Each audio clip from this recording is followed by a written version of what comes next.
Hi, my name is Jake Carmack. I'm an instructor here at the Kansas City, Kansas Community College Technical Education Center.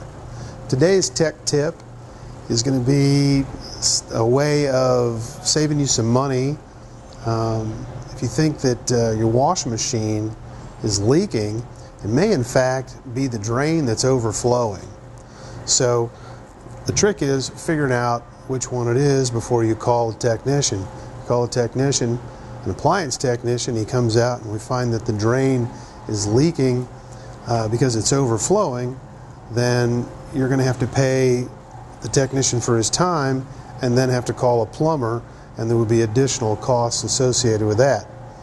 So sometimes it's hard to tell whether or not the wash machine is leaking or the drain is overflowing. So the tip is, before you make a phone call, before you call somebody and have them come out, if you're not sure that your drain is overflowing, or maybe it does it intermittently, then what you do is you take a regular rag,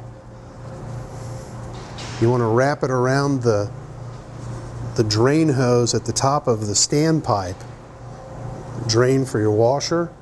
Just wrap it around there so that it'll stay, and then the next time you see water on the floor, just look and see if this rag is wet.